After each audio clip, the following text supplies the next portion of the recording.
Overall, I'm really excited. I don't think I ever thought I would get invited to a Super League event, so to be invited to one is awesome. Yeah, I'm really looking forward to it. Yeah, it's like a good opportunity to race. I think just take any opportunity that you can at the moment. And it's something a bit different. I feel like training for Super League has only just started really, 4 weeks out, which is maybe a bit late, but just got to a point where with my Achilles, I feel like I can do some run sessions again. So I've been building up super slowly.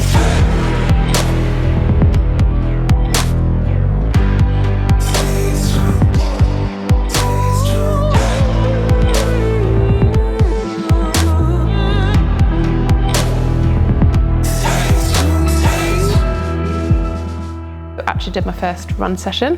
It's very exciting. So yeah, I've got 4 weeks now basically to try and introduce a bit of speed back into the run program, which I've not done for 3.5 months. So it's going to be short and sharp training for that. My session today, 1 minute on, 1 minute off for 15 times, around 3:20 to 3:30, which I guess for the first session back is quite good. Going to do a bit of bike run, really hard sessions to try and I guess stimulate that Super League swim, bike run, swim, and the kind of short rest in between going really hard. I'm going to be doing a bit of a session with the curved treadmills to do like a kind of a short bike at threshold pace, jumping onto the treadmill and trying to go quite fast. Probably not flat out because I think I need to get a bit more used to how the treadmill feels, how it rolls, and obviously with the Achilles I need to be slightly careful.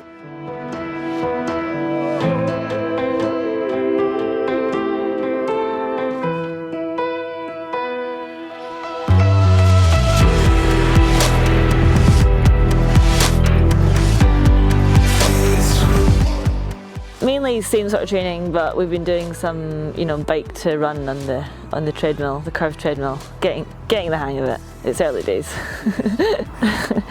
I've tried it with a variety of different shoes, so hard. So I also had the whole of February where I was doing the Zwift racing on the Wednesday night, so that was good, mixing up training and making it a bit more interesting. Savage. Yeah.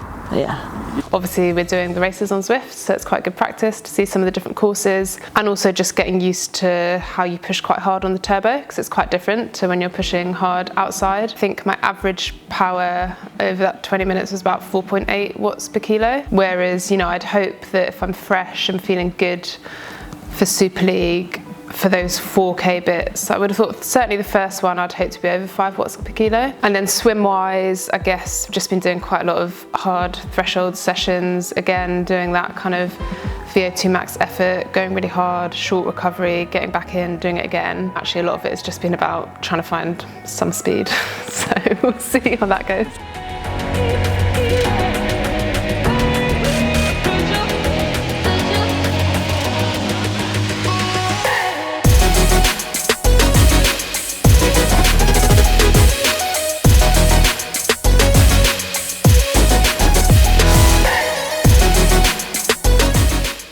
I watched back last year's and it was about, 280 to 300 was the kind of the top end.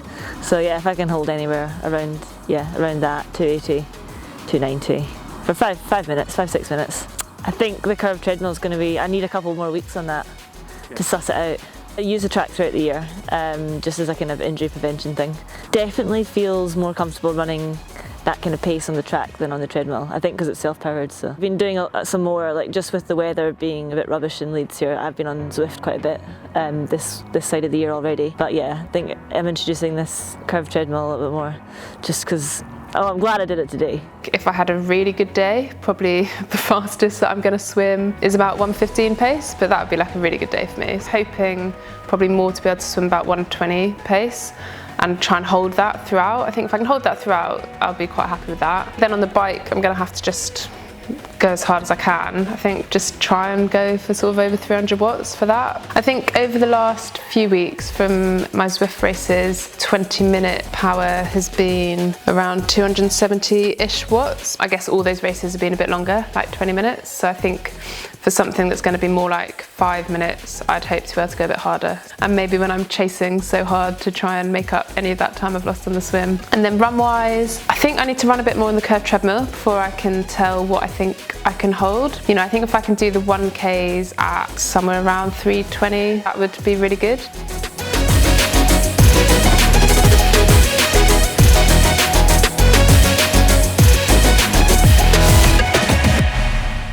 I've not changed training too much just for this event. I guess probably the main thing that I'll be doing differently is a bit more bike run sessions as opposed to just doing a brick. I would still be doing one speed session run-wise a week and one sort of tempo session, so I guess not necessarily that different. And then bike-wise again, I'd probably still be doing sort of one kind of VO2 session and one more kind of tempo sessions. Probably doing more of the kind of shorter, faster stuff as opposed to the kind of longer tempo stuff for the next few weeks. Probably again, the main difference for this is the curved treadmill, which I've not run on before. Work out if I can run on it barefoot to try and save some transition times. I know it's not really my strengths, and they're racing some of the best short course athletes in the world. This is their thing. Definitely not my thing, and it never has been. If you don't take on the challenges that scare you, then why are you doing it, really?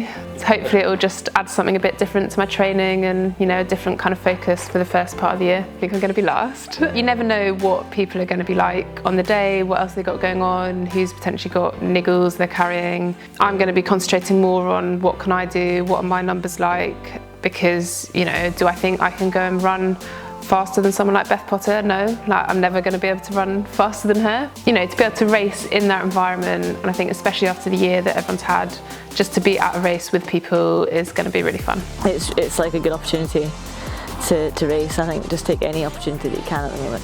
And it's something a bit different. I think you obviously can't discount people like Georgia Taylor-Brown. She's just solid all round, getting into Olympics prep, so she's going to be fit and ready. Beth I've been training with, I've seen what she's like. Her swim at the moment is really strong, her bike is ridiculous, and her run is always her weapon. So again, really good all-rounder. Who do you think's going to win? Oh, I don't know. Me? I don't know. All of them, you know, have got good results behind them. They're generally pretty good all-rounders. So yeah, it's going to be some fierce competition. I think, yeah, it'll be interesting. There's like a right bunch of people doing it. You know, there's long course and short course athletes. I think it'll be really fun.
Fueling-wise, I haven't really changed very much. So even if I'm doing a slightly harder VO2 max session, like I wouldn't necessarily change how I'm fueling for it. So I try and do a lot of my training actually just off kind of what I'm eating as opposed to taking gels or other, I guess, sports nutrition. I'm a lot more dehydrated after those kind of sessions. I think you don't think as much about how much you're sweating, so I try and make sure I have a lot of precision hydration in my water afterwards to kind of top up all the electrolytes. The main thing is eating quite soon after those kind of sessions, and I guess probably just trying to get a little bit more sleep when I do those kind of sessions. I think especially when it's been cold, like doing those kind of sessions in the real cold takes quite a lot out of you, so I've probably been trying to squeeze an extra nap in here and there.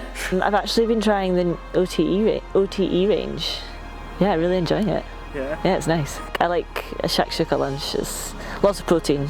Oh, I didn't do flatbreads that day. I just had normal white bread. Oh. Yeah, it was delicious. The normal day of food would be porridge in the morning, always, can't beat it, with a big dollop of peanut butter and honey. Lunch would tend to be sort of eggs on toast with maybe some avocado and a bit of salad. Afternoon snack, probably, if I'm being healthy, it'll be yogurt and fruit. If I'm being unhealthy, it'll be some nice treat that I've baked. And dinner tends to be kind of some sort of meat and veg. Like at the moment I've been doing quite a lot of slow cooked stews just because it's been cold, and that's quite nice. Some days a nice glass of wine with that, but it depends on the day. Usually swimming in the morning, then a dog walk as a kind of flush out. No, not really. And then, yeah, depends what day of the week, but you know, like a standard Monday would be like an easy ride, an easy run, and gym in the evening. Another dog walk in there as well, so yeah.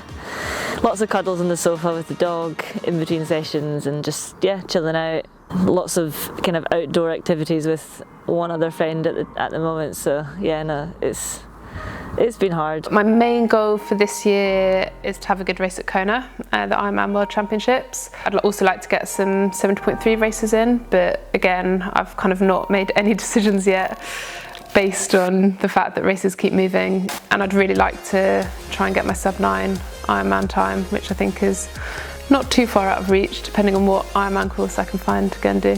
So obviously the Super League to start off the year, which will be really fun. Hopefully get me some race fit as well. And then, yeah, just hoping to hear more from the ITU about when races are going to go ahead. But yeah, I'm planning on racing World Series this year, but who knows. I'm hopeful with them having races at the end of last year that, you know, if they can do it when COVID was quite rife then, and hopefully, you know, they have a vaccine now, so hopefully we can actually get some proper racing this summer.